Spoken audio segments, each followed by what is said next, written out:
সরকারের পরিচালন ব্যয় কমাতে উদ্যোগী তারেক রহমানের সরকার। তাই দেয়া হয়েছে কর্মকর্তাদের গাড়ি রক্ষণাবেক্ষণের ব্যয় 50 থেকে কমিয়ে 25,000 টাকা এবং স্কলারশিপ ফেলোশিপ প্রাপ্ত কর্মকর্তাদের ডেপুটেশন প্রদানের পরিবর্তে শিক্ষা ছুটি প্রদানের মতো সিদ্ধান্ত। এসব সিদ্ধান্তকে কেবল প্রধানমন্ত্রীর নির্দেশনা হিসেবে উপস্থাপন করা হয়েছে অর্থ মন্ত্রণালয়ের আদেশ জারি করা চিঠিতে। জনপ্রশাসন বিশেষজ্ঞরা বলছেন, এতে স্পষ্টভাবে মানা হয়নি সচিবালয়ের নির্দেশমালা, আর এর মাধ্যমে তৈরি হতে পারে প্রশাসনিক বিশৃঙ্খলা। ইমদাদ হকের রিপোর্ট। পরিচালন ব্যয় কমাতে শুরু থেকেই সতর্ক অবস্থানে তারেক রহমানের সরকার, যার অংশ হিসেবে জুলাই মাসে জারি করা হয় ব্যয় সংকোচন নীতি। নিষেধাজ্ঞা আসে সরকারি দপ্তরে নতুন গাড়ি কেনা, ভূমি অধিগ্রহণ ও কর্মকর্তাদের অপ্রয়োজনীয় বিদেশ সফরে। স্থগিত করা হয় বিনা সুদে গাড়ির ঋণও। এছাড়া মাসে গাড়ির রক্ষণাবেক্ষণ খরচ 50,000 থেকে কমিয়ে 25,000 টাকা, স্কলারশিপ ফেলোশিপ পাওয়া কর্মকর্তাদের ডেপুটেশনের বদলে শিক্ষা ছুটি দেওয়ার মতো সিদ্ধান্তও নেয় সরকার। যদিও কর্মকর্তাদের আপত্তির মুখে এই সিদ্ধান্ত টিকে নেই।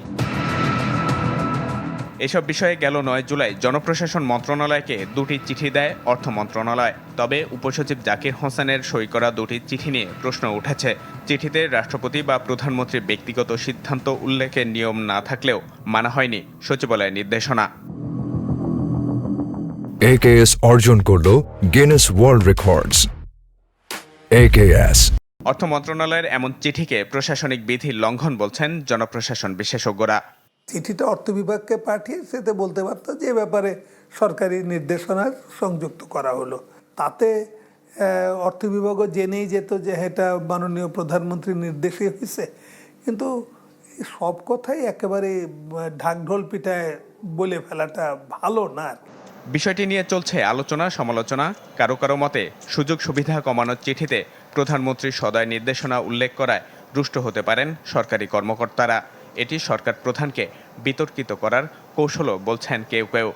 নির্বাহী আদেশ জারির ক্ষেত্রে বলতে হয় রাষ্ট্রপতির আদেশ ক্রমে, আর অন্যান্য আদেশ যদি হয় সেক্ষেত্রে কিন্তু আপনার কোনো প্রধানমন্ত্রীর বা এসএসবির বা মন্ত্রিসভার কোনো রেফারেন্স দেওয়া যাবে না।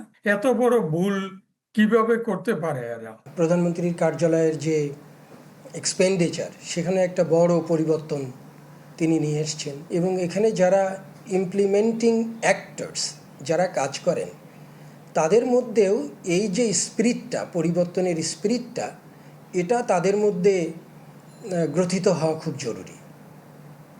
আমার মনে হয় সেইটা ঠিকমতো হচ্ছে না। এর পেছনে আওয়ামী লীগ আমলে সুবিধাভোগী কোনো পক্ষ রয়েছে কিনা তা খতিয়ে দেখার কথা বলছেন অনেকে।